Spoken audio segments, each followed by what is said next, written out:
Today is June 18th, 2020. My name is Leo Valdez. I'm interviewing Miguel Romero Trejos for the Rutgers Latino New Jersey History Project and for the Pandemic/Voces Oral History Project at the History Center at the University of Texas, Austin.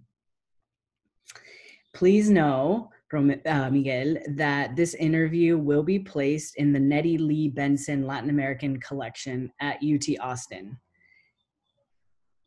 If there is anything you do not wish to answer or discuss, I will honor your wishes. Also, if there is something you would like to discuss, please make sure to bring it up and we'll talk about it.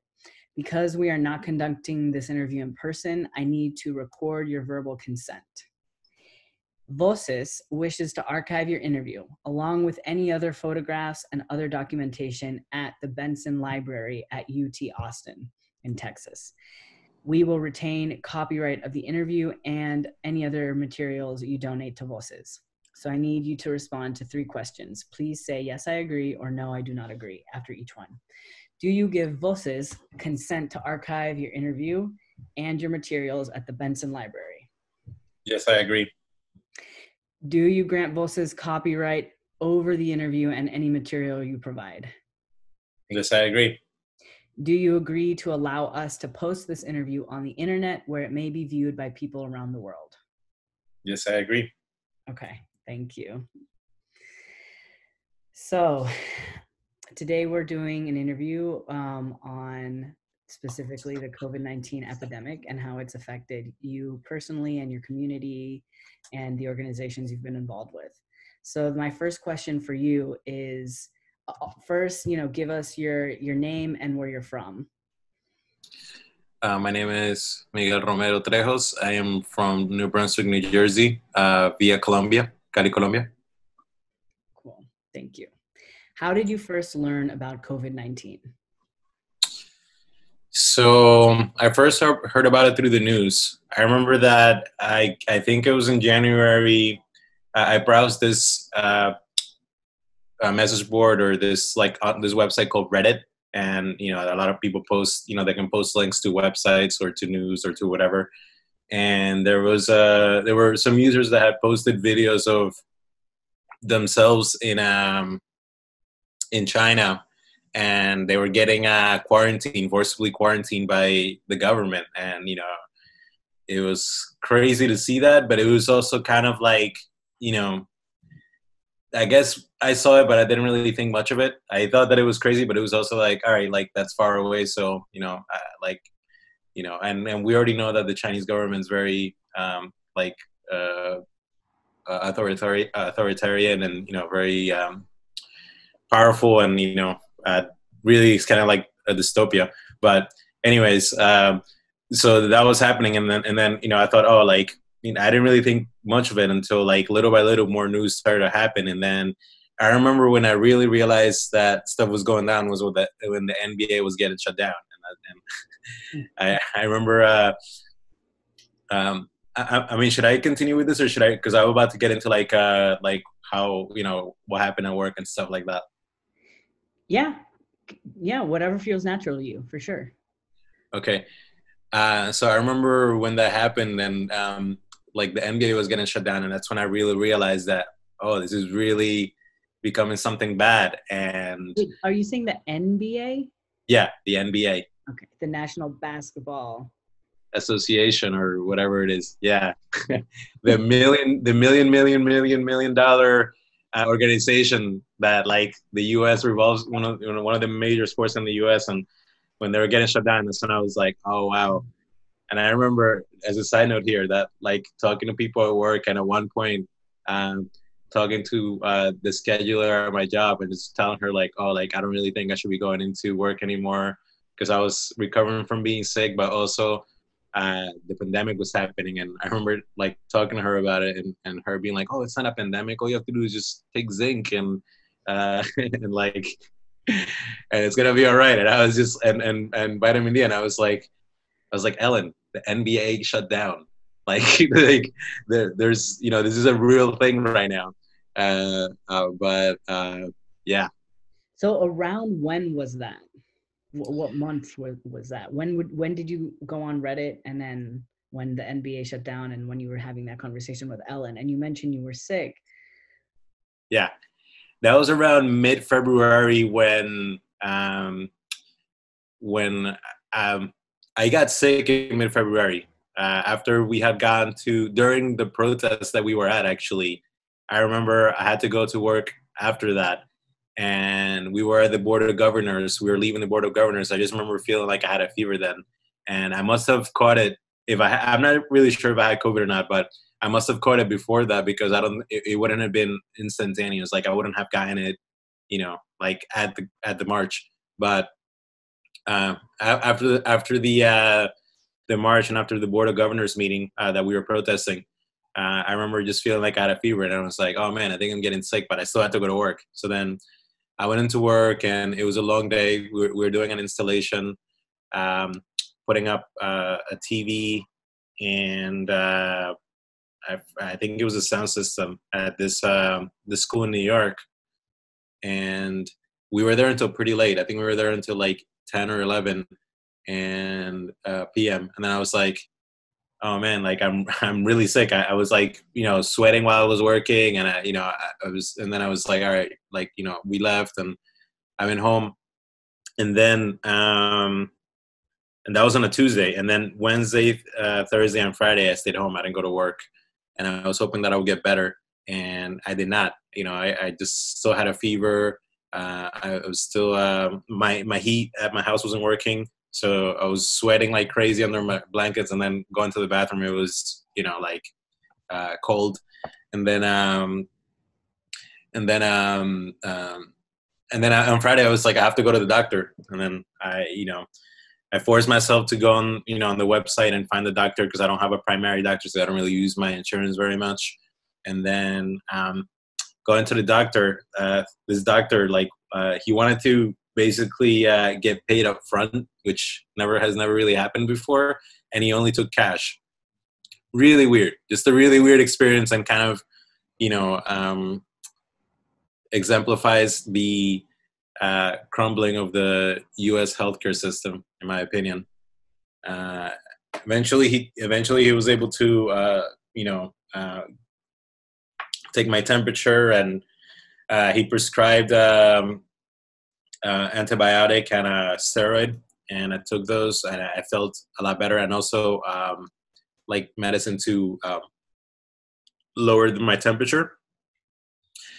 And then after that, it was I felt better, but the trouble breathing and the coughing persisted for about I think a month and a half. So it was until April, the beginning of April, that I was feeling, no chest pains and no pressure in my chest. And that's when I feel like I had completely recovered. But it took a month and a half. It's basically the longest I've ever been sick in my life that I can remember. So just so I'm clear about the timeline, you went on Reddit, which is the first time you heard about it, in February. I think it was like early February, maybe sometime in January. In January, okay. And then mid-February, we were at the protest. We saw each other there. We'll talk a little bit more about that struggle a little bit later. But you were at the protest. You were feeling sick. And is that around the same time that you had that conversation with your employer? And did you tell her, Ellen, who you mentioned, that you thought you had COVID-19? Did you think you had it at that point? When did you start thinking that what you had might have been it? And when you went to the doctor, did they mention it at all? No, when we went to the doctor, it was not mentioned yet. So that was on Friday of that week. I could even, if you give me a second here, I could even give you the exact date. Give me a second here. So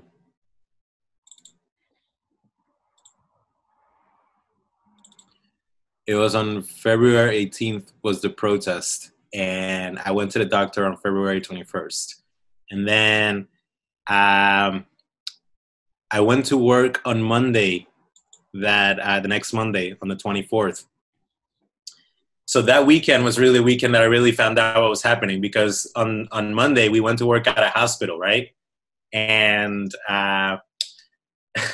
when we got to the hospital, we worked in New York. We were working in New York. When we got to the hospital, my coworker and I, Joe, we had to go to the shop and get the materials and drive into the city. And then when we get to the hospital, the security guard at the hospital is like, "Oh, I'm not supposed to be telling you this, but like this is the place where they're treating COVID patients in New York." And we were like, "What?" So at that point, I really knew what was happening. So it was that weekend. If you want to know specifically when I like realized that is happening, because when I went to the doctor, there was no talk really of the virus. I don't think, and I mean, we must have, if we knew or suspected that I had the virus, we would have talked about it because I had the symptoms. I had like, fever. I had a chest pain and difficulty breathing, cough. So the doctor just said it was pneumonia, was what he called it. And then, when I went to work on Monday, it was Monday or Tuesday, one of those 2 days.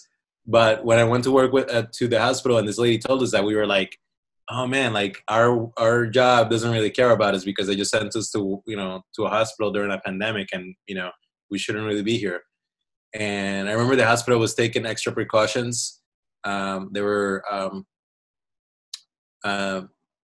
like screening people and stuff like that. But since we came in through a different area, they didn't really screen us. So it was kind of like crazy how like inadvertently I could have exposed people, to some people. But so we worked through that, and then did it occur to you, since you were at a hospital, to try and get tested there? No, I don't know why I didn't. I don't think I even thought about that. I think later on, as like the week after that, or during that time, when the tests weren't really available, it was very apparent that there were not enough tests, anywhere. And around that time too, I remember I started looking up a lot of information about what happened in China and other countries and stuff. And you see a lot of people wearing a lot of the people in the hospital were wearing masks. They were wearing face shields or wearing full body things. And I saw the Joe Rogan Experience. They had like an episode where there was an expert, an epidemiologist, and he was talking about how the virus had likely happened, how it had likely come to be, how it had evolved from the wet markets in Wuhan and stuff like that. And he was also talking about how it was airborne, and that's something that a lot of people, even some of the scientists that I knew in New Jersey that we were working with through the Lincoln Annex, I would be telling them. So I'm watching these pictures and seeing these videos of people in other countries where they're wearing, full protective gear, and they're talking about having rooms that have negative pressure in hospitals. I guess I think it's something where like the air is not really like getting pushed out of the room, or it's getting contained in the room. So I was thinking, why are they so like protective about that? And then in the Joe Rogan episode, the epidemiologist was saying that it was airborne, that people were basically, coughing, and the coughing could go very long ways, or even when they weren't coughing, even when they were just breathing out, the water vapor would be carrying the virus. And it was just it was scary. It was insanely scary to go through that, because then it was it was I think that was the worst part about everything. Like, there was some points where I couldn't breathe very well, but I think the worst part was going into a panic because you thought that you had the virus. And I remember later on like thinking like, oh, like maybe the reason why they didn't tell people to wear masks right away was because there were not enough masks around for the healthcare staff. So if they said, hey, everybody needs to wear masks because this shit's airborne, this crap is airborne, they would everybody would have swarmed to get the masks even more than they were already. And then the healthcare people wouldn't have gotten some. And then later on, I saw that Dr. Fauci recently said that that's the reason why they didn't announce that the that it was airborne like that. So in terms of your initial reactions, you heard about it late January, February, but in terms of really learning about it, you were also sick, presumably with it at the same time. So that must have been scary on multiple fronts. For sure. And I live by myself, and I didn't want to get my family sick. So then I quarantined myself, from seeing them for 2 weeks. And my mom came to drop off some food before, and, she was crying and stuff like that. And it was difficult, but I mean, generally, I don't know. I definitely noticed that some people had more difficulty with the isolation. Since I do artist stuff, since I'm an artist, when I paint or when I write music or when I practice, all those activities take place by yourself. So in some ways I'm more used to being in isolation than a lot of other people. But it was still hard. I had to make food for myself, and it basically became a game of survival because, it basically became a game of hoarding food and, cooking the healthiest meals that I can have. I was making all stuff with all kinds of vegetables during those weeks, and, drinking a lot of tea with honey and lemon, and, taking a lot of rest, and, sleeping as much as possible, and that kind of stuff. It was all recovery, and it still took a month and a half to get better, which is crazy to me, but yeah. Were you working throughout that time? I was not. I think after we went to work at the hospital. By the way, I forgot to tell you part of the story too, is that when we were leaving the hospital to go to another site, there was this van that was parked near the exit in the loading dock that we were parked in. And then out comes this guy with I get out of the car and to help my coworker navigate around this tight turn and this tight exit. And then out comes this guy with a cadaver, a body in a body bag, and we're just like, what? And I get into the car and we're waiting, and then there's a gate guarded close for the exit, a solid gate, and there's our car, our van, and there's the guy's van with the body, and there's two other vans, and everybody's just running their vehicle. We're like, yo, they need to open this door because there's all this CO2 that they could be getting exposed to. And eventually they did. It took them a while. It took them 15 minutes, but that whole time, then I think that was the onset that week of February, that weekend and that week was when everybody realized what was happening, and then it was nonstop in the news, and then everybody had to try to get as much information as possible, and there was a lot of disinformation as well, and yeah, it was a pretty. It's kind of like you ever read World War Z? Yeah. It was kind of like that. It was a lot of the end of the world is coming, and a lot of panicking, and a lot of disinformation. Yeah, and you're right. That was exactly the same time when I found out about it. That first week of March, really. That's when school for me shut down and everything. What thoughts went through your head when you saw those body bags? We were really angry at our job because, and at the client, not the client that hired us, but the client that had arranged for us to go to work there, because we were just like, yo, these people don't care about us, and they're just trying to get paid, and they sent us to a hospital during a pandemic. And then I told my coworkers, they didn't really know, they were I wouldn't say, I don't think it was a malicious thing or even a negligent thing, because the developments that happened so quickly, and the schedule was already set for that. It's not like they had, while they knew, they were like, oh, we're gonna go do that. And like I said, even the scheduler at my job, she was still under the thoughts that, no thanks to or rather thanks to things like our president was saying that it's just like the flu and things like that. Like my scheduler, she was just like, oh, it's like a flu. Take some vitamin D, take some zinc, and just walk it off or whatever.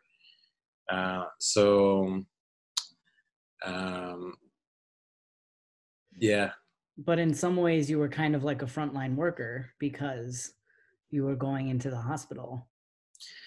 Yeah, but then after that, I took some days off. I had some sick days, and I just took the sick days off, the rest of the sick days, and then I told my scheduler, I was like, I'm not coming in because I don't want to get you sick, and I don't want to get anybody else sick because I can potentially have it, and I had already been getting unemployment sporadically because the work that I was doing, it wasn't we would work sporadically. Like at the beginning of January, there was not very much work. I think in January and like from mid-December to like mid-January, I think I've only worked like 1 or 2 days, and then same thing in like I think most of February, the early part of February. So I already started to collect unemployment, fortunately. And that is why I was fortunate to be able to get unemployment when 40 million people like went to apply for unemployment, and a lot of them are still not getting unemployment, even now in June. So that's good. I'm glad to hear that. I was gonna ask how that next month went when you were recovering and quarantining and your mom was bringing you food and you weren't working, if there were additional stresses that were put on you, and how COVID impacted your daily life in that sense. So it wasn't stressful in the sense of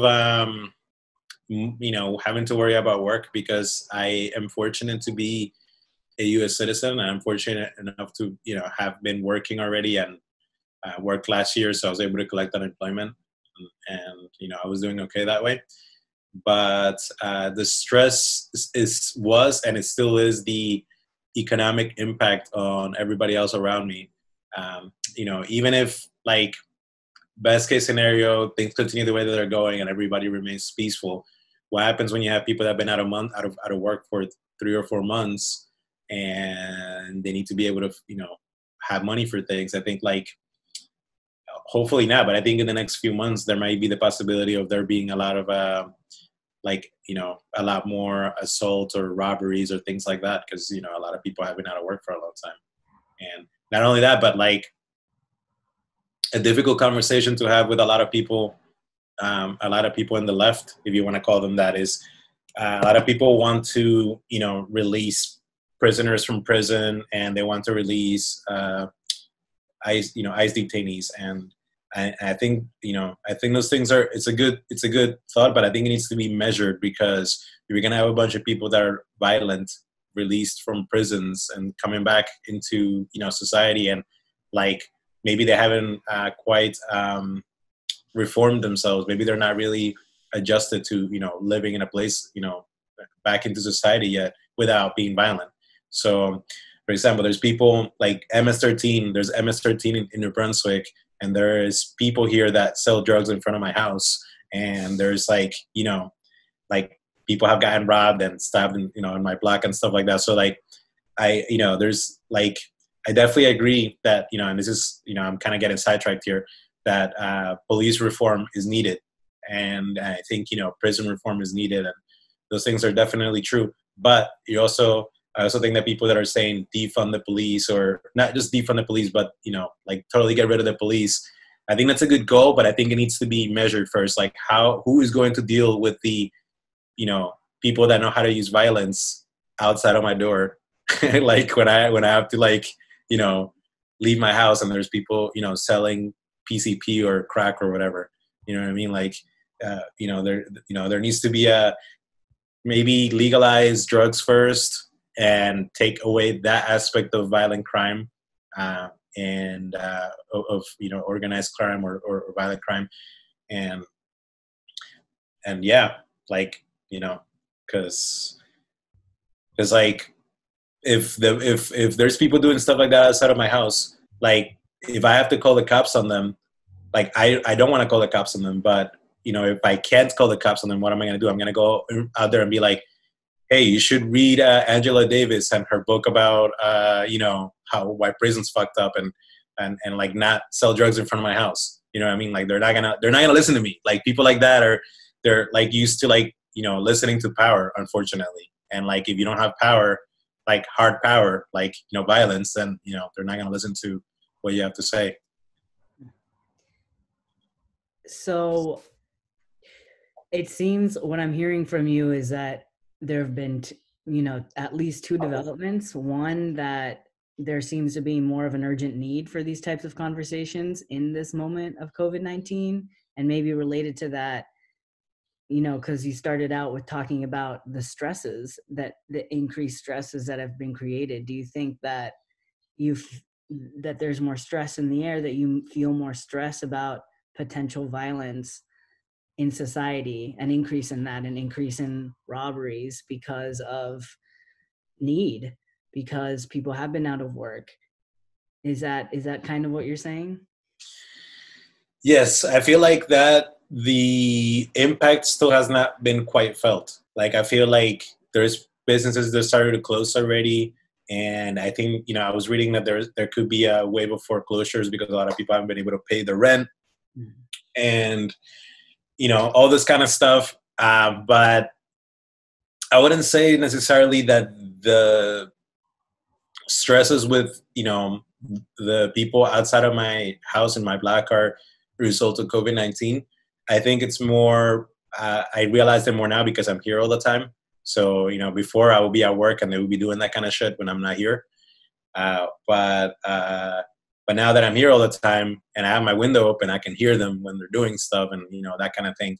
So, I mean, I don't know. I feel like in a way, I feel like if it doesn't affect me, like if they're not doing any or saying anything to me or doing anything to me, is like not as much of a problem. But regardless, it's still like outside of my door. So like, and I don't really think it's a good idea or it's a good thing for that kind of like business to be happening like next to my house. Like that's really the only reason like why I don't like it. I don't like that. Like, you know, I don't think there's anything wrong with people using drugs if they're, you know, doing it in a measured manner or whatever. Like it's their business. But like, you know, but when it's in, you know, in my, not my property, but where I live, then, you know, it's like if there's already that kind of lawlessness happening, like there's not going to be very much that can happen between that and actual violence. Other times that I had like to tell people to like leave, like little gangs of kids, like, you know, selling weed, like they will get belligerent. They would like start throwing like gang signs at me and start yelling at me. And like other times homeless people have been like, you know, cursing me out and like, you know, just being belligerent because that's what they're used to. They're used to like, that's how they interact with people that are, you know, trying to, you know, move them or trying to tell them to, you know, whatever. So, yeah, that's why like, you know, and the other thing too is that it's usually me by myself. So it's not like I have like a gang of 3 or 4 people that we can go there and be like, hey, you guys got to go. And, you know, but if it's just me, then I'm going to be like, who the fuck is this dude right here? You know? Mm-hmm. Yeah. How would you describe your community where you live right now, your neighborhood? My neighborhood is primarily working families. There's a lot of I have some cameras installed and I'm looking at the cameras right now and there's like kids riding their bicycles around, you know? So like, that's the kind of environment that it is. A lot of Hispanic families, a lot of working class families. So it just seems like, you know, you said that you're more aware of these problems because you spend more time at home. So it almost like this disruption of business as usual has made us maybe more aware of the problems that were already in existence before COVID-19. Definitely. A lot of people have more time to, you know, become activists. You know, like the wealth gap between people of color and, you know, white people in this country is huge, and a lot of people don't really get to think about that. And now that they're not working, you know, now they don't have to spend 8 hours working, and they don't have to spend, you know, 3 hours or 2 hours getting to work in some instances, back and forth to work. and that gives you a lot more time to think about the bigger picture, I think. And like the police violence, the excessive police violence that's been happening for a long time. The over reliance in oil has been happening for a long time. And we just saw, I mean, I hope more people realize how unnecessary in some ways the oil is, because a lot of people were able to live this all this time without having to, without having to, without having to drive to work, or like restaurants leading to, to have stuff driven to them. So it seems like there's a lot less oil being used, and it's in the ocean right now. Like a lot of, tankers aren't able to offload their production because all the tanks here are still filled because people are not going to work.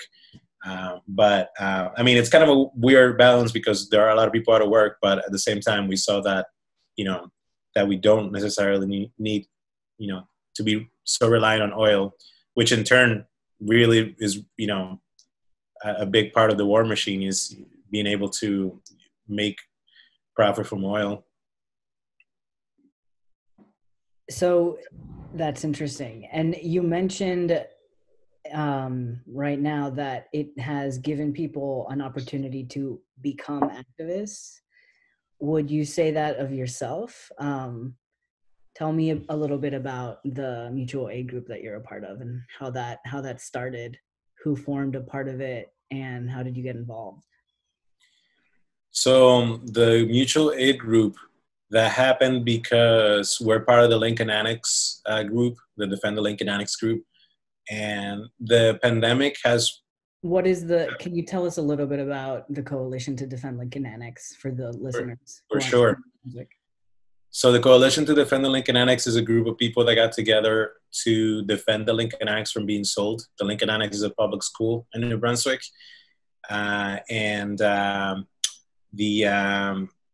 The schools, the Development Corporation in New Brunswick, it's supposed to be a nonprofit, but what is a nonprofit is usually just like a way of like skirting taxes, because these people, like the salary of the main guy for DEFCO is like $800,000.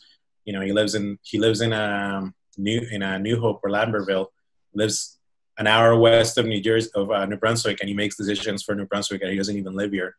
But this Development Corporation, they're selling they're trying to make the sale happen between the Board of Education and and Robert Wood Johnson, to sell this public school, to have a $750 million cancer center be built in this site.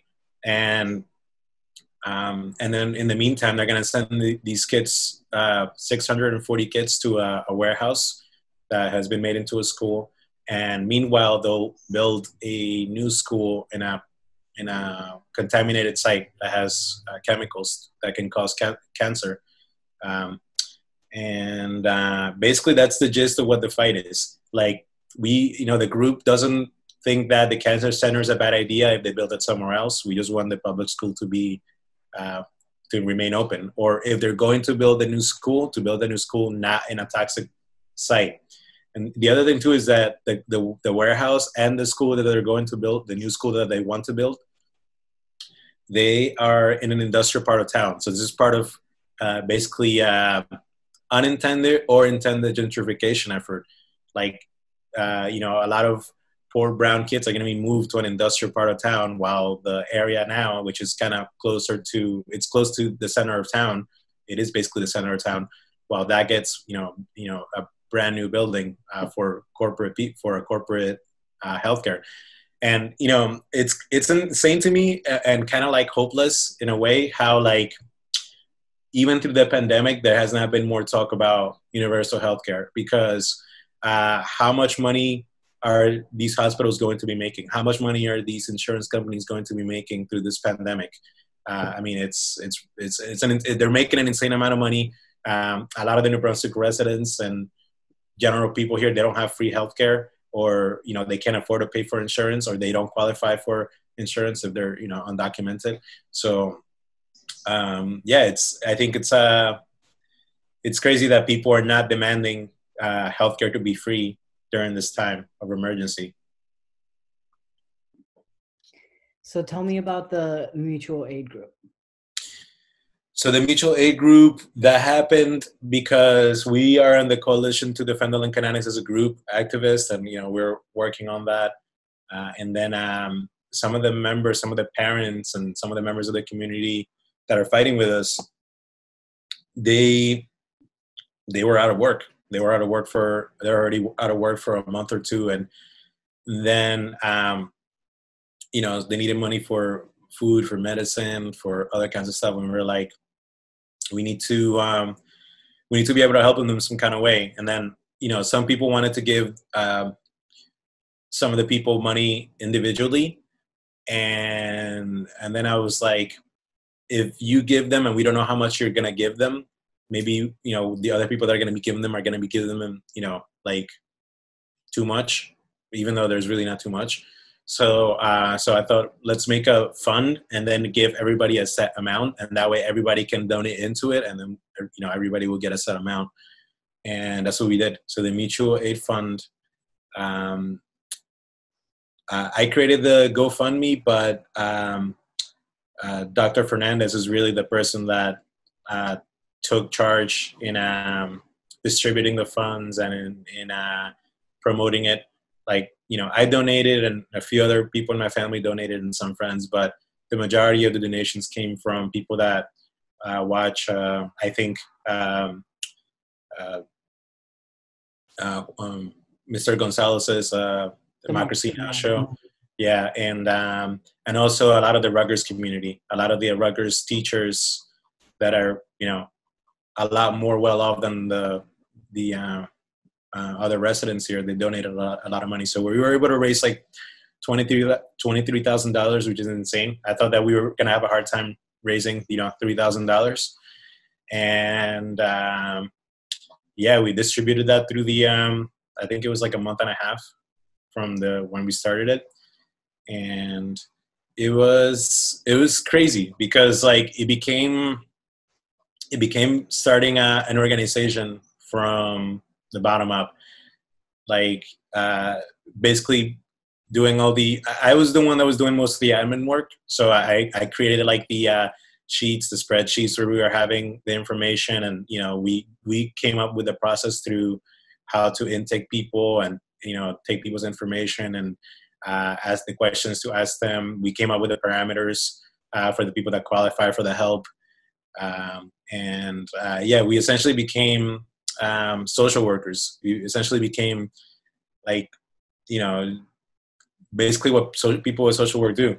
And we had to have meetings with each other to figure out who was able to qualify or not. And towards the end, we came up with a pretty good system where we had like all the requirements, like not given points, but there were some things that were hard cutoffs, some things that were like, these people are definitely not going to qualify for help. So that made it easier for the decision-making process as you were interviewing them. And there were additional parameters that, that they needed to qualify for. And I think it was pretty successful, but at the same time, it was only $300.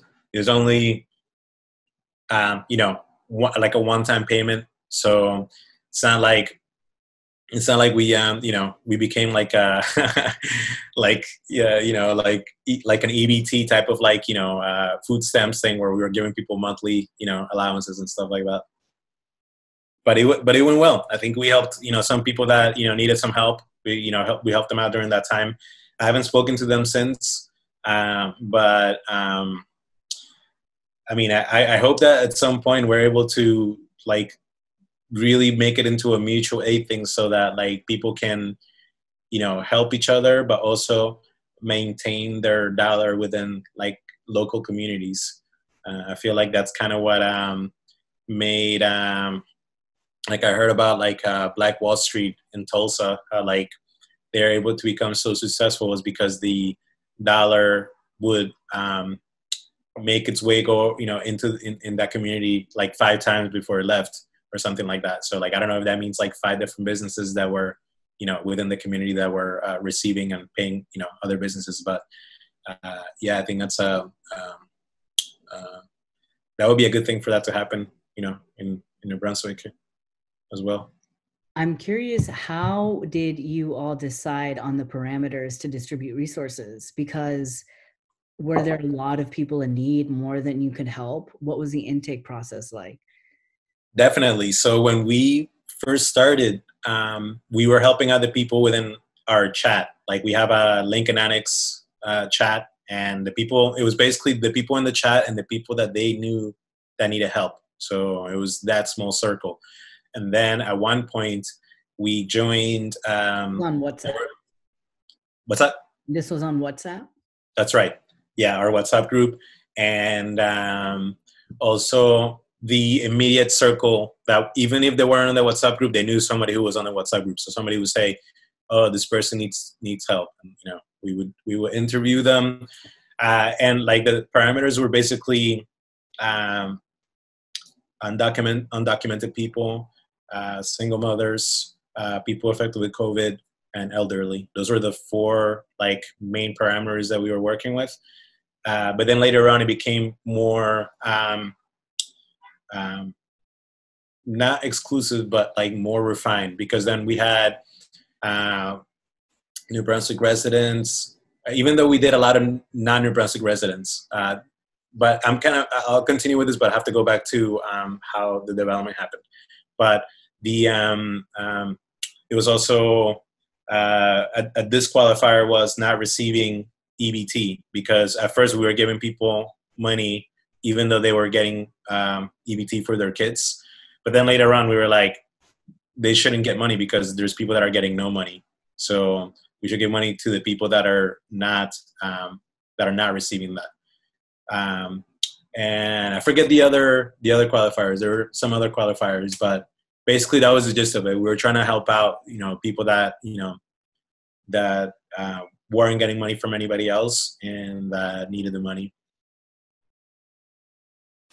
So it evolved from a WhatsApp group. You were seeing all these requests for people in need, and then you decided you got the idea. It just occurred to you to create a fund, a GoFundMe page, and make it more of a group. Yeah, and the reason why I did that is because that would allow people to be able to donate with their credit card, and also not just the people here. So, and I think, that's a very powerful tool that a lot of people use nowadays, for good and bad. I mean, I think, I don't know, like, this is kind of a negative thing, but there is like that truck driver that in, I think it was Atlanta. I think it was in outskirts of Atlanta. This truck driver was with a fuel tank, drove into like a crowd of protesters, and the crowd of protesters like pulled him out, and like, I don't think anybody was injured because people got out of the way, but he was still driving through the protesters at a pretty fast. And then there's a video of his wife, because they're Russian, and she's speaking in Russian about her GoFundMe and like asking for funds for her GoFundMe. So because the guy is not able to work now or something, I don't know. But like, sometimes it's like for sketchy purposes. Like sometimes like people can like, I don't know. I don't really think it's I don't think that guy really did a good thing, and it's not really an honorable request to ask for that, but people do it. So so that's why the GoFundMe was effective, is because you can take credit card donations. You can it's very easy to send a link. If you're able to just send a link to someone, then it becomes super easy for them to just click the link and then make the donation happen. It made it easy so that all the money was in one pot, so then we can distribute $300 a person, or a family rather. So that made it easier in that sense. So you had approximately $20,000, and you were only giving out $300 per family or per person. You must have had tons of people in need. Yeah. So the way that the intake form happened, we started to raise more money than the people that we needed to help with, that needed help in our immediate group. So then there was another group or another coalition of organizations that had an intake form.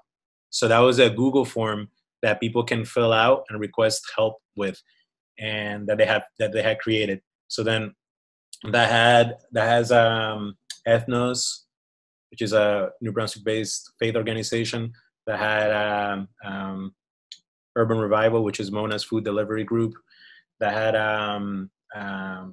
Teresa Vivar's Lazos, which is they were doing telehealth, like healthcare through a video. They had eventually New Labor joined. The DSA was doing stuff for tenants' rights. So there were a lot of other organizations that coalesced around this form that people were filling out, and then the volunteers that were calling them would take notes. And there was if somebody was getting evicted, we would refer them to the DSA or to the tenants union to be able to give them the information about what the rights are. But eventually we started doing it ourselves. Eventually we started like Dr. Fernandez wrote a letter, and we will fill out their information and send them the email or through text, and then they would print that out and give that to the landlord, and basically telling them that they couldn't get kicked out because there were some cases where landlords were trying to kick people out that couldn't work. And it was crazy because I remember distinctly this one old lady that was getting kicked out, and when I called her, she had her stuff already packed up to go, and I was like, no, there's a law in place that says that you can't get evicted while this pandemic is happening. And yeah, there's just a lot of landlords are just like, I need to get paid for this property, so this person has to go. But so we were also dealing with that as well. Was this lady unaware because she only spoke Spanish and she wasn't aware of the law? It wasn't communicated to her? Something that I think I realized as we were going through this is that the dispersion of information, how does the information get through to people? How do people find out what their rights are? And that became a thing that, we started to think about a lot. How do we communicate? What's the most effective way of communicating with people, whether it's through text or a call, or how are people getting information? So a lot of people didn't know their rights. A lot of people didn't know. They either, I guess, they didn't watch TV or they don't have TV, but they didn't know that there was this law in place that would prevent landlords from evicting them. And some people knew that there was that law, but they said, this is their property and they're asking me to leave, so I can't really do anything about it. So some people don't feel empowered enough to be able to fight back against their landlord. And especially, in the community that we're dealing with undocumented people, people in that state, they're very vulnerable, and they feel vulnerable, and they feel like if the landlord really wants to, in some instances, some landlords threaten people with, ICE or with deportation and things like that. So, so it's it's people that are vulnerable. But fortunately, that's something that, as an activist, even with Cosecha, when we were teaching people their rights about how to deal with an ICE agent stopping you and an ICE agent coming to your house, and those kinds of situations where people, if they knew their rights, that they had the right not to open the door, they had the right not to open their car door, they have the right not to give these people their information, or to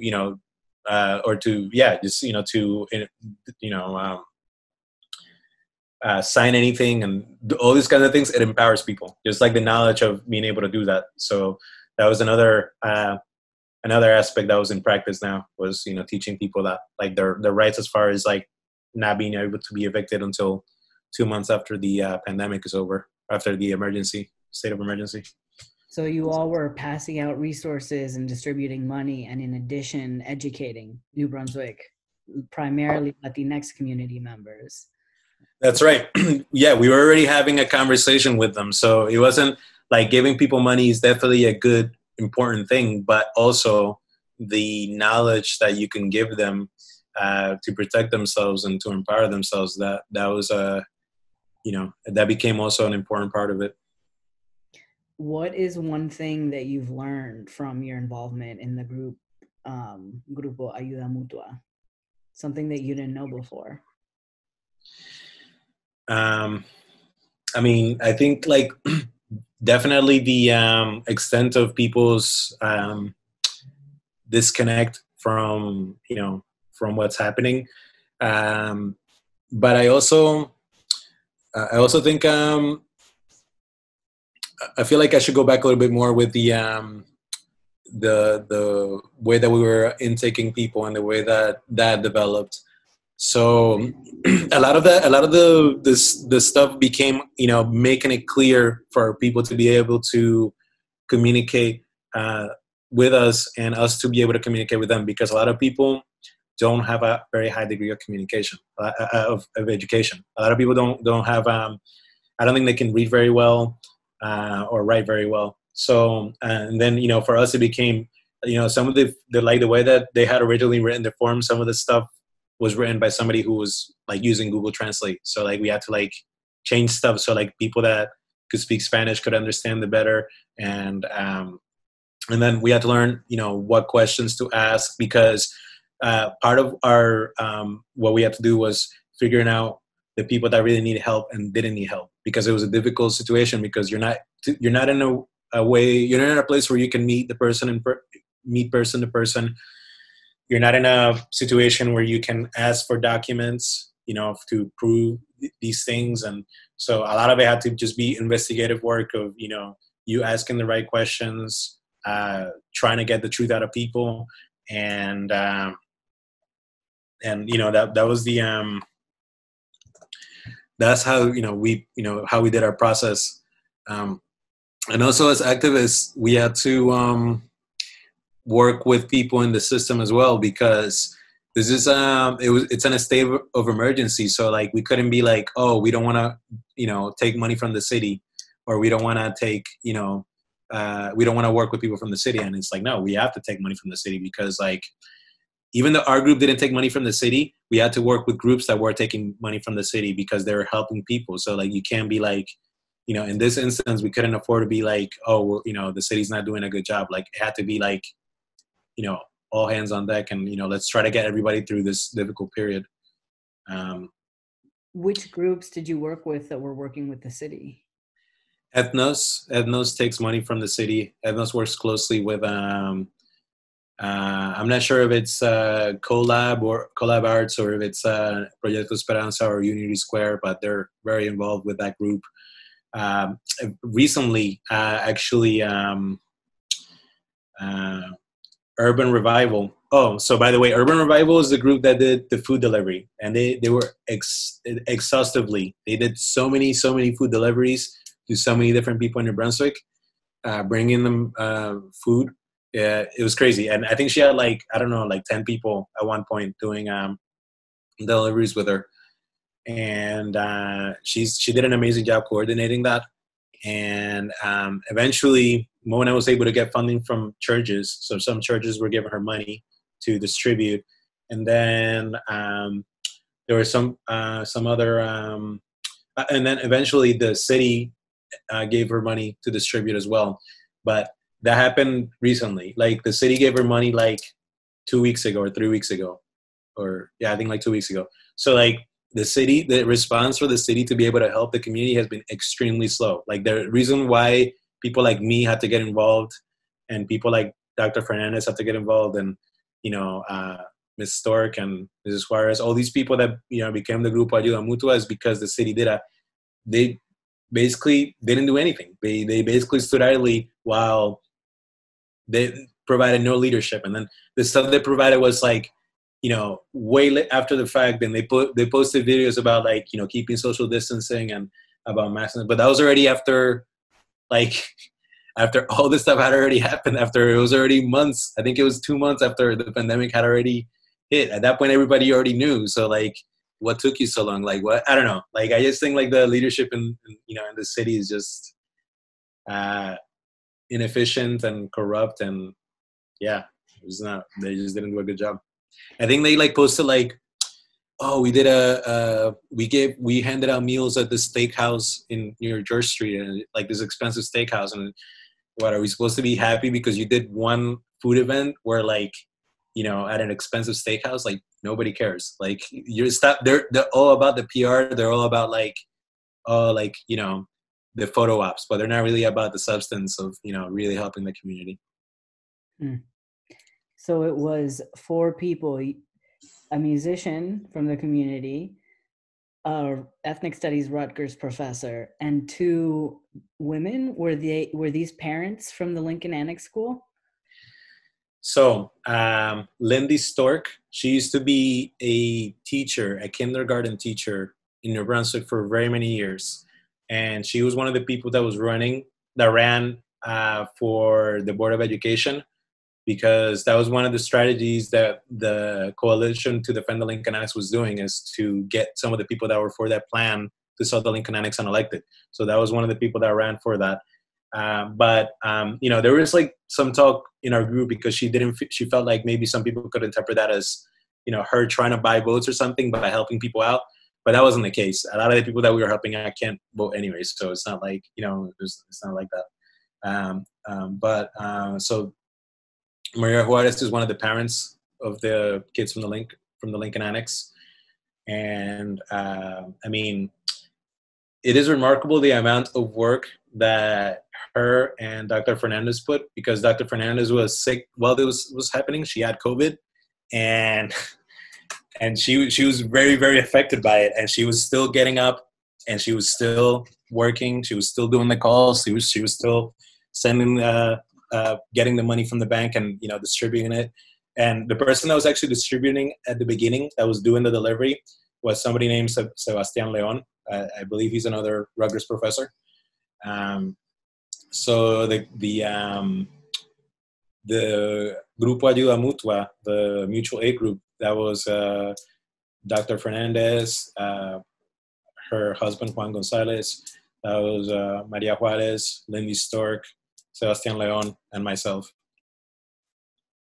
Yeah, and I like it's amazing how we were able to do a lot with the technology that's already available. Like we weren't like social workers. I mean, obviously, like having professors really helped. Like people that are very, very capable, very knowledgeable, and people that are not they're not looking to get anything out of this. Like this was a wholly like it was a true, honest thing that they were doing. Like Dr. Fernandez, Dr. Gonzalez, like they, getting involved in this kind of thing could have backfired if we didn't handle it as carefully as we did, as far as like the finances went. But they did it because they wanted to help the community. So yeah, we're lucky. We're very lucky to have them in our team and to be part of it. And yeah, that was good. Yeah, and I mean, your role was formative as well. You had the idea, the initial spark, and I'm sure, you may be undermining your involvement a little bit as well. But, thank you. No, it's cool because I think it's also cool because everybody that was involved was Hispanic. Like everybody in the group, is Latin. So that was another cool aspect of being able to, help out the community in that way. Why do you think that is? I think it was just a circumstance of, like already the people being involved in the coalition, but also I think a lot of the people like I went through. I know that I'm very lucky to be a citizen, and I'm very lucky to be able to receive unemployment. So it was like people that are already in a good position, when their community members are going through a hard time, then like you feel like you have to help out, like you should help out. So why they were all Hispanic, I don't know, but it was a very cool, fortunate thing that happened. So just to clarify the timeline, when did the Grupo Ayuda Mutua get formed? I don't remember exactly, but I can check the GoFundMe and I can tell you when it was created. April 11th is when it was created. So that's about a month after things really got intense here in the United States. Yeah. And the city finally started to get involved around when, would you say? So to the credit of the city, I think they do fund the food kitchens, which have helped a lot, and the food pantries. Um, but as far as giving money, and as far as I think that honestly that happened really recent. Like as far as I know, as far as them doing that, So I think that happened sometime, like 2 or 3 weeks ago. Honestly, so sometime in June or late May. yeah.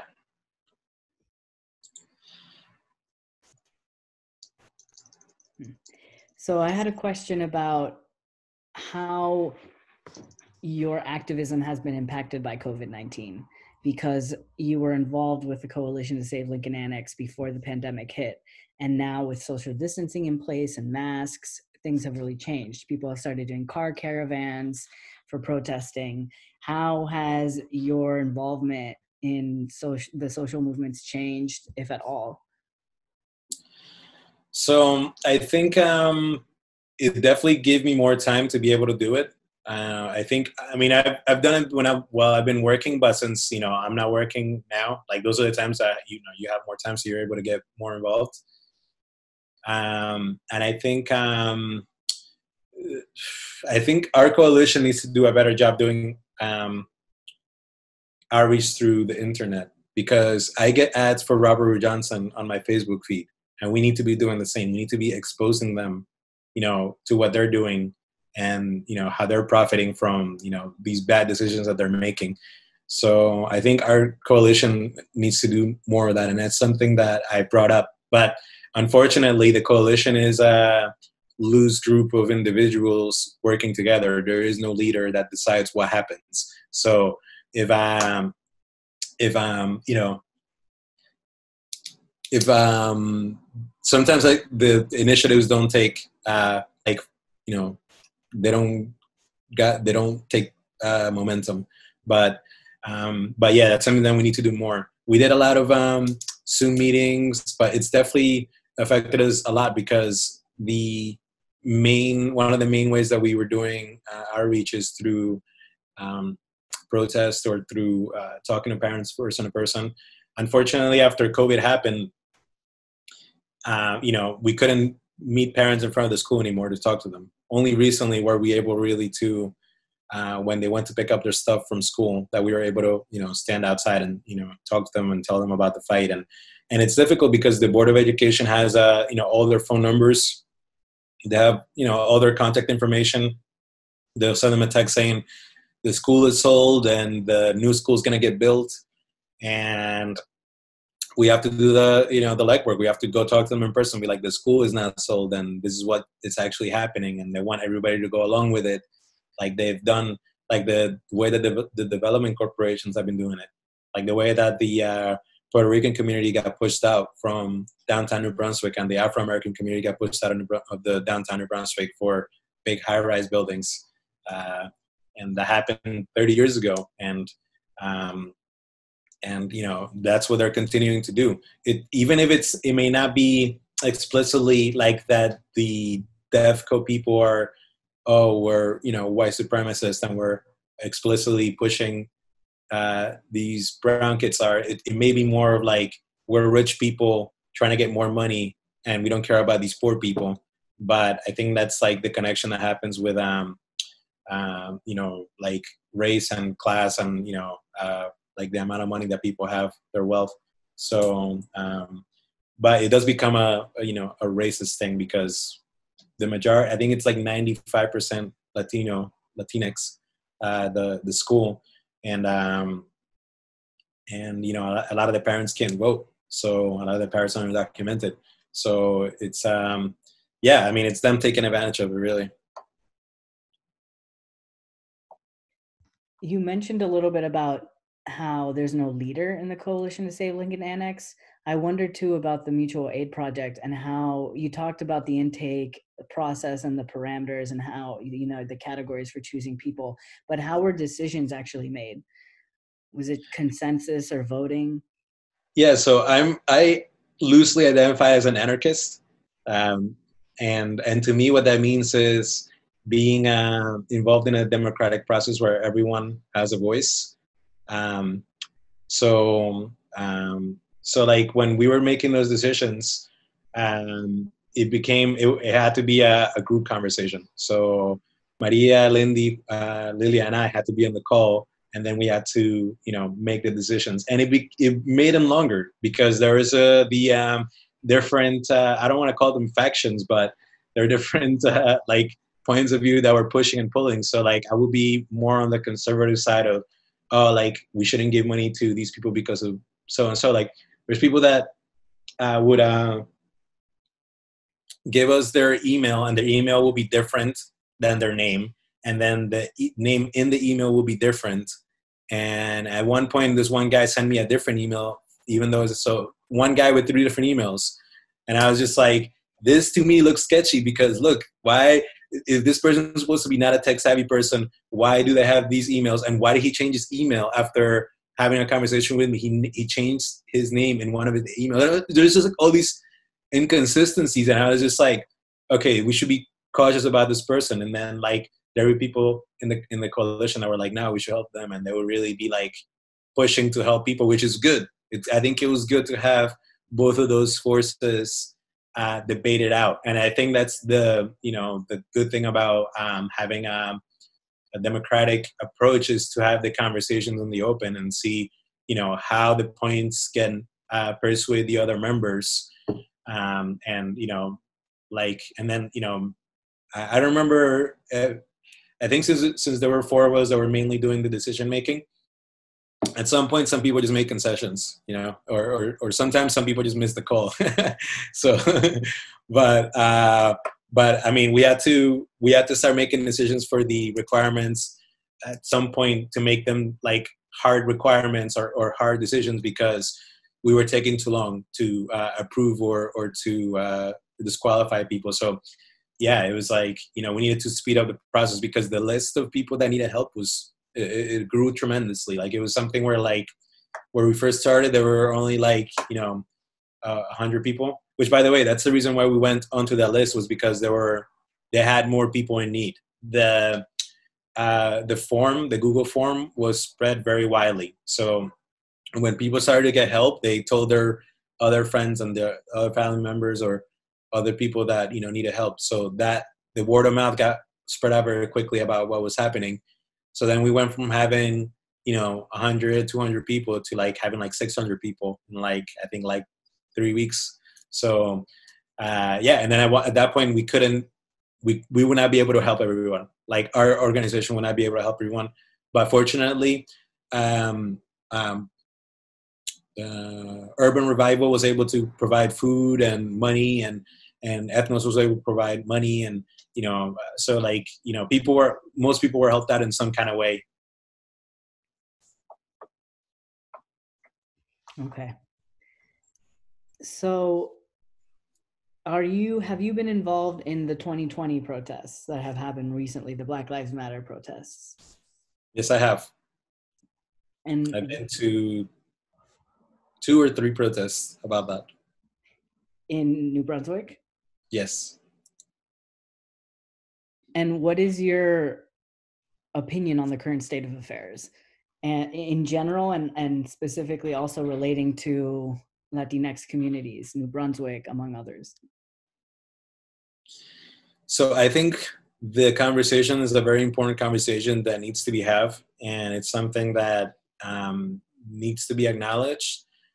And I think that I feel like the protests are good, but I also feel like they could be better. I feel like the leaders sometimes, they have a good meaning, and I'm not really anybody to tell people like, what an effective way of doing things or not is. But sometimes I feel like they can come up with more concrete like goals. Like I think like a concrete goal for New Brunswick, for example, was to mandate New Brunswick cops to have body cameras. And I mean, that won't stop, like police brutality, but it will at least give us a video of when it's happening, so then people can, have proof about how things happened. But like none of the protesters have really brought up that point. And when Barry Deloach got, murdered 10 years ago in New Brunswick, an Afro-American man who got shot by the cops on the side. And they said that he had been attacking them with a stick. And I find it hard to believe. I find it hard to believe that somebody who was a security guard in New Brunswick at New Brunswick High School, like running from the cops, and a cop gets stuck under a fence, and now this guy is going to grab a stick and start attacking. That to me just sounds so irrational. Like, but that's what they said that happened. And I think if they would have had body cameras and have footage of that, then we could really know. But we don't know. And at that time, when those protests were happening, I remember talking about that, and that still hasn't happened. After all these years, there's still no body cameras. So, but that's not the only thing. I think that people need to look at the bigger picture. Like, people need to look at how wealth is being distributed, and who are the people that have property in New Brunswick, who are the big corporations that have property in New Brunswick, and I think that falls exactly with what DEFCO's doing, and what's been happening with that. But I also think that it has to be a subject that's like, if I ever brought it up in a protest, I haven't yet, but if I ever brought it up, it had to be brought up carefully, because you don't want to co-opt like somebody else's movement. Like, I feel like some people could be like, oh, this person's coming here with their agenda about like the Lincoln Annex, and about like this doesn't have to do with anything with Black Lives Matter, but it does. These are predominantly Hispanic kids that are being moved, and but like I said, it will have to be brought up very carefully if I ever do it. Do you find that police violence is an issue in New Brunswick? I think the thing with the undocumented community here is that they are very scared about calling the police. They're very scared about calling the police for any kind of reason. So when I was talking to this lady at the Lincoln Annex, she was telling me about when she lives in the corner of like Remsen and I want to say it's Handy, or one of those areas in that part of town. And she was telling me that like after dark, or like around like 8, like her and family have to go inside, and they couldn't come out because there were gangs of Afro-American kids that were jumping them. And I was talking to somebody else from the coalition of the Defend the Lincoln Annex, and she was telling me that like in front of her house there were people fighting and selling drugs, I don't know why they never call the cops, but I think that for a lot of the Hispanic community, they don't want to call the cops because they feel vulnerable, and also there could be reprisals. Like if you call the cops on someone, then those people could come back, and if they find out that you call the cops on them, they can come and do something to you. So I feel like it kind of becomes a thing where crime starts to happen in an area, and people start selling drugs, and then people don't want to get involved because they're afraid of calling the police. I mean, it doesn't help too when like people try to like some conservatives try to be like, oh, so yeah, cops should be able to have their right to act as an ICE agent, and ask for people's documentation and their status in the United States and stuff like that. And like that's not really a good move, and neither is having ICE come to courts, because you want to be able to have people participate in the justice system in this country. Like you want people to be able to call the police when there's a problem happening, and you want people to be able to go to the court to talk against their abuser, talk against their somebody who robbed them, or whatever the case might be. But if you have those kind of forces and that kind of like overbearing outlook or those worries, then people are not going to want to engage, and they're not going to want to get involved. So I think that's part of the problem about what happens. So you're saying people are reluctant to call the cops, not necessarily because they fear physical violence from the cops, but because of their situation, their maybe undocumented status that makes them vulnerable to deportation. Right. Or it could also involve reprisals from the people that they're calling the cops on. Because if you, like, there's more to it too. Like, people that are poor and that have nothing to lose are dangerous for other people. And, you know, because, like, all right, let's say, you know, a homeless person, like, breaks my camera or, like, steals something from me, and I call the cops on them. And then the cops, like, arrest them, and then they, you know, they have they have to post bail, or they have to, you know, post bond, and, you know, they have to, you know, or they get released, right? Like, there's nothing, it's going to be really hard for me to be able to get money or to get, like, that replaced or to get justice, because that person doesn't have anything. They don't have a home. They don't have a, like, they don't have money. They don't have, like, they don't care. They're not going to show up to court. Like, so, like, so those kind of situations, like it's a lose, basically. You're gonna lose regardless whether you call the cops or not. And I feel like with people that are, you know, dealing drugs on the block and stuff like that, like, if you call the cops on them, like, you know, they don't care. There are people that are already, like, not like they care about getting involved with the police and stuff like that, but, like, they're not gonna show up to court. They're not gonna, like, you know, they're just gonna go on the lam. They're just gonna move somewhere else. So, and if they find out that you did it to them, they may do something against you. They may like try to, like, you know, hurt you. And that, unfortunately, I feel like is part of the reality of you know, living in the inner city.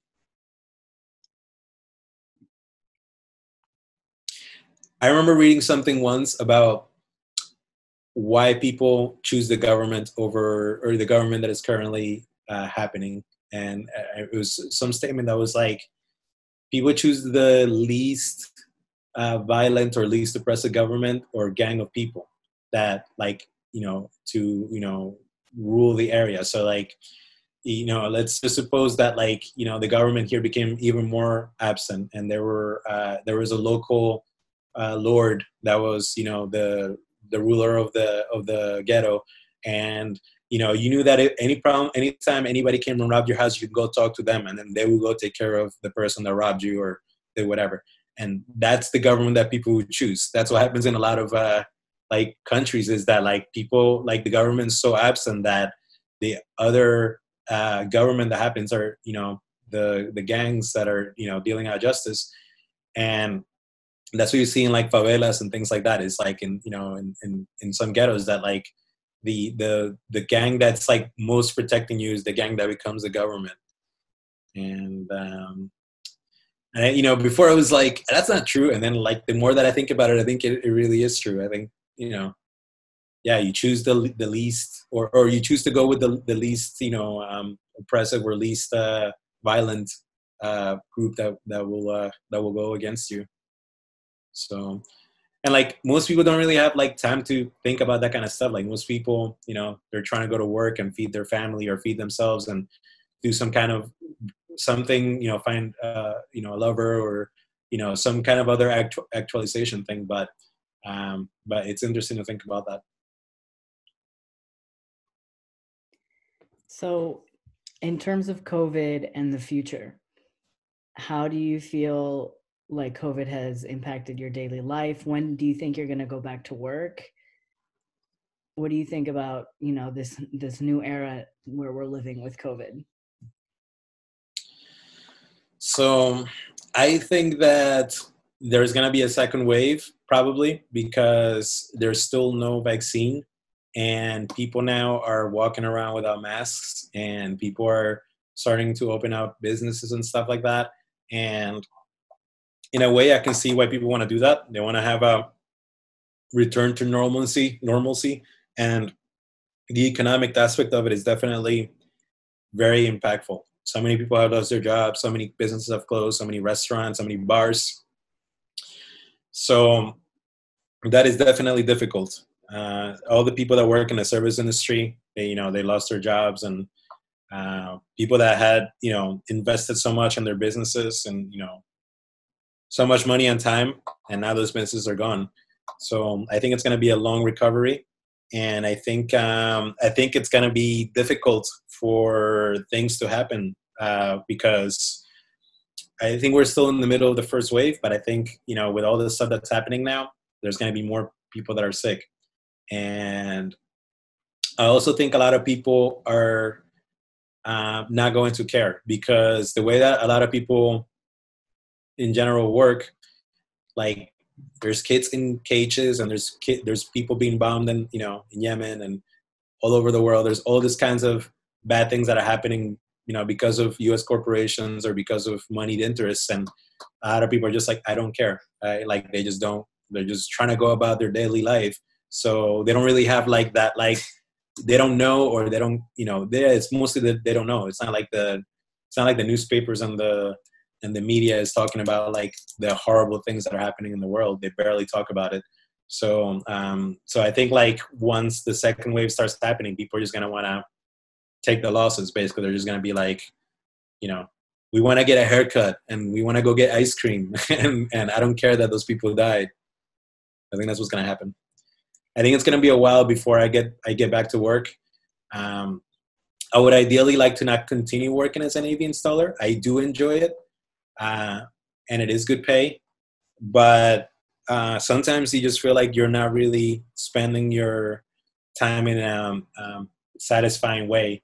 Like a lot of the installations that I had to do were in schools, and they were installing projectors and installing screens, and like you're there when the school's closed or after school, and you're on a ladder and you're sawing through a sheetrock or drilling through something, and there's all this dust falling on your face, and you're just like wondering how many kinds of carcinogens are in this stuff that's falling on you, and you're just like, I don't really want to do this anymore. I don't really want to, like, you know, spend all this time basically making my boss money, and like I'm not really doing anything for the good of humanity or anything for like my own like self like actualization. Like it becomes like, yeah, you're getting a good paycheck, but so what? Like I don't really like, I don't know if I want to continue doing AV installations. So at the moment, I'm not really sure what I'm going to do. I'm not really sure about when I'll go back to work. Yeah. And a couple last questions, I think. Has this COVID moment allowed you to work on your music and your art? Has it inspired you in new ways? For sure. I mean, for primarily has been the time. Like I've had more time to practice, and I've been practicing every day and writing music every day. And I get to read a lot more. So all this stuff has been good. I get to do a lot more activism, get to go to protests, get to call people, get to organize people. So that's been good. And, you know, as a side note, I think like it was really flattering that an organization offered to give me a job. Like that, to me, that was insane. Like they were like, yo, we think you're a good organizer, and we want you to join us. And that was a crazy offer. But I didn't want to take it because they didn't pay enough. But which organization was this? And when? I don't know if I should really say, but but it was really flattering that they did that, that they offered, and it was really flattering that like my neighbor next door also kind of low key offered me, or they didn't offer me a job, but they were offering me to apply for like a position at their job to like. Because like they were talking about having like a co-op and stuff like that, and that's something that I'm really interested in. I think it's good when, you know, the workers own where they work. Like I had a big issue with the old job that I had because, you know, basically I was self-managed. Like I would go to work by myself or with another coworker, and we would get the materials. We would drive to work, to the job site. We would talk to the client. We look at the drawings, and, you know, we talk to the client about what needed to be done, and then we did it. So our boss did not have to be there to supervise us doing the work. And like, despite that, like we're not getting even half of what the company is making. So if the company is budgeting for, you know, getting paid, you know, they're budgeting for $90 per hour per worker for this job, and you're getting paid 20, then like you're not even getting like not even half of what the company's actually making. And it just like, you know, it became like, what is the company actually providing? Like they're paying for the insurance, and they're paying for the car, they're paying for some of the tools, but even then, like, we didn't really need like the van a lot of the times. Like a lot of times, you can just put the ladder. You could put the ladder on top of my car and like, go somewhere. But what they're really making, the real thing that they're doing is getting the work, getting the contracts and stuff like that. And but is that really worth that much? Is it really worth like them taking that much of what you're working? So the more that I experienced that, and especially when I was working jobs that were prevailing wage and they weren't paying me prevailing wage. Prevailing wage is when, do you know what that is? Prevailing wage is when you work for a government contract. So when you're working for doing an installation for a school or for an emergency center, anything that's funded by taxpayer dollars, you have to pay a certain rate that's been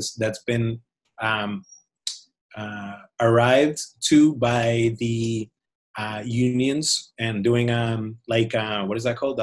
Bargaining, collective bargaining. So they're able to get certain wages for certain jobs. So like if you're doing an installation at a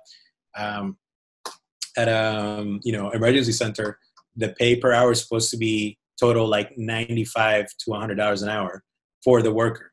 Like that's how much I'm supposed to be getting paid. And they arrived through that because the union is paying them $50 an hour plus $40 in benefits, or $50 in benefits. So that's how much I was supposed to get paid. And they didn't tell us that. They were by law supposed to tell us that. And by law, we're supposed to pay us that. And they were paying me $20 an hour. So like, so that's the kind of like ripping off that happens with, with a lot of businesses, like with their contracts and stuff like that. So, so I think like, after reading about co-ops, I think that's a very attractive business model for people. And I mean, through the COVID, I hope that like more businesses come back to the United States, because a lot of the manufacturing, if you go to Lowe's or you go anywhere and you try to buy, like I went to Target the other day and I was trying to buy a pan, and only one pan was from the United States. Everything else was from China. And so like, hopefully they're able to, hopefully the more businesses are going to be coming back to the United States, and hopefully more businesses are worker owned. So more people can, make wealth here and not exploit other people in other countries. But yeah, I mean, I think, to me, that's kind of what, in a way anarchism is about, is, empowering the individual and the individuals making decisions and together. And yeah, I mean, I hope that happens in the US.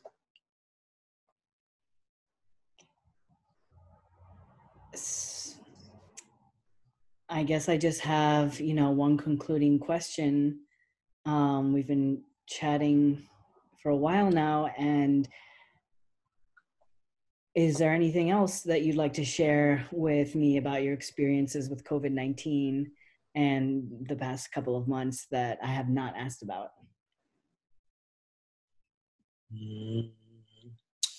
I think I like to end on the power of the community being able to help itself.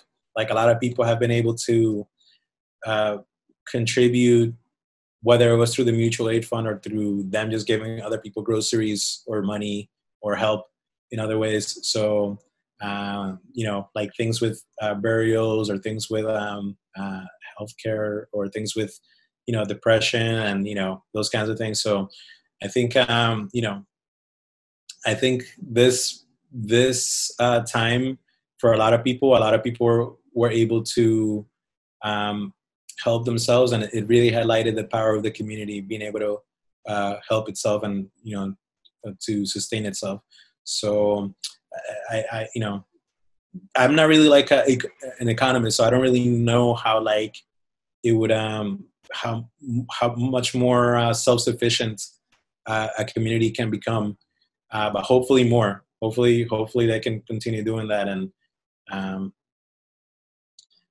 yeah, hopefully, I mean, I'm not saying that we should become an autonomous zone like it's happening in Seattle, but it would be good for, for the government to be more of the people and not so much of the corporations, or not so much of profiting. Yeah, why not? An autonomous zone. It seems like, correct me if I'm wrong, but what you're saying, or what you've maybe experienced yourself, is that with the absence of the government coming in to provide for its people during this moment, the people have helped themselves, and have helped themselves probably even better than the government has been able to do. Yeah. I mean, I always wrestle with the question though of, for me, since I'm able to get unemployment, that's been like a huge help. So I can't totally discount the federal government for that. But talking about the local government, as far as being able to help out undocumented people that don't receive money from the government, I mean, that's a totally different thing. And not just undocumented people. Like, what about the people that have documents that did not get, that still haven't gotten unemployment? Like, if I'm not mistaken, I think Albany is passing resolution or something to cancel rent. And why hasn't it happened in New Jersey? Why hasn't it happened in New Brunswick? Like, a lot of people don't want to do it. And maybe there's the furthering repercussions. Like, what will happen if, they cancel rent and they say that people don't have to pay rent? Then what happens when the landlords don't pay the bank? And what happens to the loans that the bank has? Like, what happens when the banks collapse because so many loans are not being paid back? So it's all, are we going to have to go back to trading? Are we going to trade goods and services without money? It could happen, unlikely, but, um, who knows? So one last question about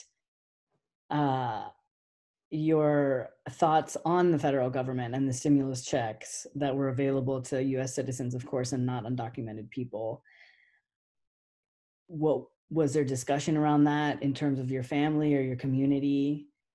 And yeah, what are your thoughts on that? So the $1,200 check is good. I think any kind of help that the government has given has been good.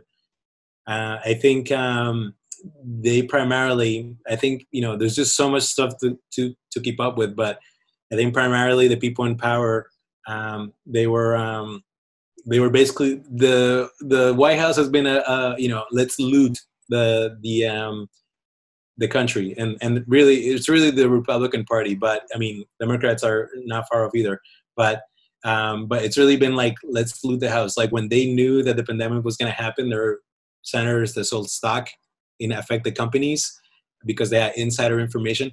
How are those people not in jail? These people are not about the country. They're not about okay, there's a pandemic happening and we have to do something about it. They're about, let's sell the stocks that we're about to lose money on and not tell anybody. Let's keep this under wraps.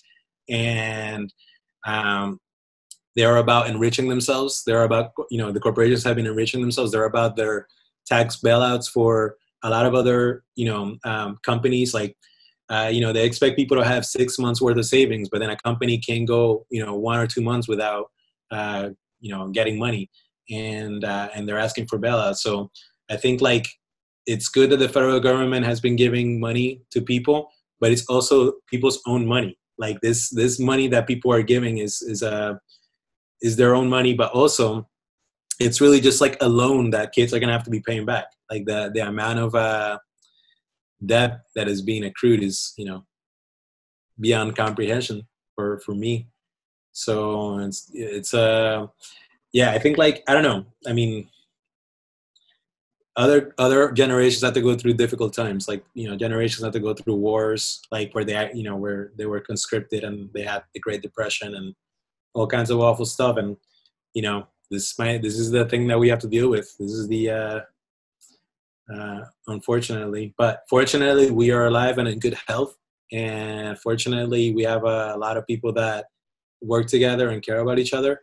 So unfortunately we have the opportunity to do something about it now still. So yeah. So if there are any last thoughts, you can share them. And if not, we can wrap it up. I don't know, was I kind of like, did I really, did I like make sense when I was talking about like, because I feel like I just started rambling a little bit. I mean, I've been rambling like the whole time, but. No, I think you've made perfect sense. I think you've given us a portrait of the kinds of activity that occurred in New Brunswick after the pandemic hit. And there was already this social movement occurring based on the defense of a middle school that was going to be torn down in order to build this fancy cancer center and push out low-income people. So there was already this coalition of people. And when this pandemic hits, it sounds like, organically, you all came together once again to help each other. And from what it sounds like, there's a lot of undocumented Latinx people in New Brunswick. And like the school is like over 95% Latinx, as you said. And so I think you've given us a pretty good portrait of that. You also, in the beginning of our interview, talked about your own experiences. You might have had the coronavirus. It sounds like you did, but we'll never know because you weren't tested, right? Right. You didn't talk so much about your family's impact and if there's anyone you've known who's been impacted directly, but that's okay. You don't have to at all. And then you've given us your analysis. In many ways, you are a grassroots leader right now in New Brunswick. You set up the GoFundMe. You've been in charge of distributing money that many of us have donated. So I think your analysis of the situation is really, really important because you do have this, in your words, bottom-up perspective and experience. So I think the interview has been great. I think you made a lot of sense. Yeah, I don't know if I really spoke about like how dire some of the situations were for some people, because some people, they had been really sick for, weeks in their house and had to isolate themselves from their house. And sometimes there's no space in these houses. Sometimes there's multiple families that are living in one house. So it was very difficult for them. Some people, their, husband died, or, I think it's been mostly men, the people that have died of COVID from the people that we helped out. Are these some of the stories that you saw when you received the applications? Mm-hmm. Yeah. So when we would call them, we would ask them, has anybody been infected with COVID? And they would tell us, yeah, we had symptoms a weeks ago. Or in some cases, I think there were 2 people that whose husbands died of that. 3 that I know of from the in general from the mutual aid group, and people that have died, like my coworker, 2 people died in his family. One of them living, in the floor below him. So there's definitely been a lot of people that have died, and it's crazy that so many people believe that it's fake. But that being said, there's also some people that, for example, one of my activist friends, he was talking about how somebody that he knows, their brother had gotten like during a construction accident, hit their head, and then they had like blood coagules or something like that, and then they died. But then supposedly on the death certificate, it said that they had died of COVID. So like there's like also like the skewering of the hospitals or whoever's making money to be able to be making more money from COVID. And that's also a real thing. Like, corruption is a real thing. But there's also like, sorry, go ahead. Was this in New Brunswick? In a New Brunswick hospital? I believe so. He didn't say from where exactly the guy was from, but my activist friend is from New Brunswick. So I can assume, I assume that person's from New Brunswick. But I mean, but there's also like the, thinking of it like the lady in Florida, there was like this nurse or this kind of person that was taking records about the people that were getting affected by COVID. And then she, supposedly somebody above her was being like, oh, you need to show these numbers. And, she refused. And then she was fired, or somebody was saying that she was going to get fired. And I think she ended up making a different way of counting people that were affected by COVID. So there's definitely, it's a national, international thing. So there's definitely a lot of layers that happen to it. I also don't think we really didn't really talk about like how that when the protests were happening to reopen the cities, and how There were people with assault rifles going into, City Hall to like intimidate the lawmakers and stuff like that, and how President Trump was talking about liberating Michigan and liberating these states. You're in a state of national emergency, and instead of being a unifying force, you're literally empowering people to go like low key, be violent versus the people that are elected for governor.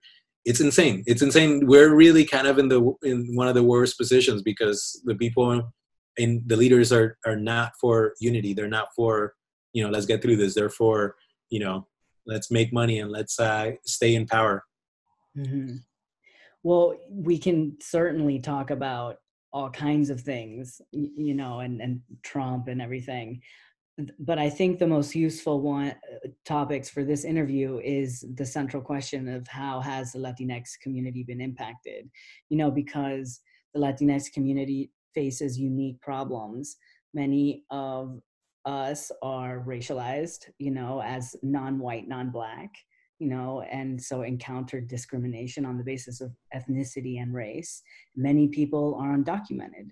Many people work low-income jobs that are at once deemed essential, and also they're pushed out of the support systems we have in place, the welfare systems that we have in place, like EBT or like the $1,200 stimulus check. So that and I guess I did want to ask, without giving any personal information, what is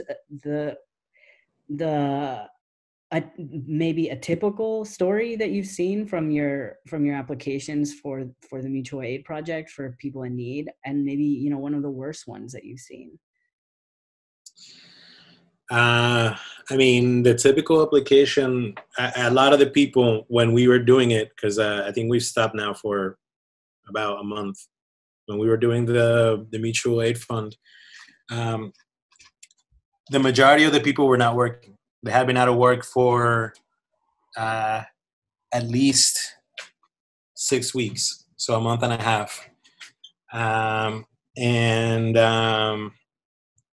A lot of the people, they were working food industry jobs. A lot of people work through hiring agencies, staffing agencies. So we saw a lot of people being laid off from warehouse jobs as well. A lot of people laid off from manufacturing jobs. A lot of people from service industry, people that are making food and cooking, and a lot of people now working that were doing construction as well, and landscaping and stuff like that. A lot of those jobs have turned around. Like towards the end of what we were doing, we saw a lot more people starting to go back to work. But that was the majority of people that were affected. And you're absolutely right. I feel like workers have always been essential. Just because you're stacking shelves, or because you're at the register, because you're cleaning, or because you're growing crops, or because you're making food, that does not mean that your job does not have dignity or does not have respect. Like, I feel like a lot of times, in the United States, those kinds of jobs are not giving very much money, or in a lot of countries, and they're deemed as, not quality jobs. But everybody has to eat, everybody has to clean. I'm sure you clean your house. So what was wrong with getting paid to do that? But like, yeah, the hypocrisy of the whole situation. Like, you have a lot of people that are working in, not in New Jersey. These are not the people that we dealt with, but the people in more rural states where Hispanics are working in meat processing factories. And those are some of the places that were very heavily affected by COVID. They're working in proximity with, blood and guts of animals and, all this kind of stuff. And there were a lot of people that died in that way. There are some people that died in warehouses here that were working for Barnes and Noble, that are working for, things that, for corporations like that, Amazon and things like that. So like, and those corporations didn't give protective equipment or didn't enforce the, how many people could be in one room at the time, and social distancing and all this kind of stuff. Was that the case of some of the wives that you mentioned whose husbands had died? Yes, I will have to look through my notes to see where they were working at the time. But the people that died through those at the warehouses, we knew that from Barnes and Noble, from Cosecha, the other organization that I'm affiliated with, and New Labor. They were the ones that were,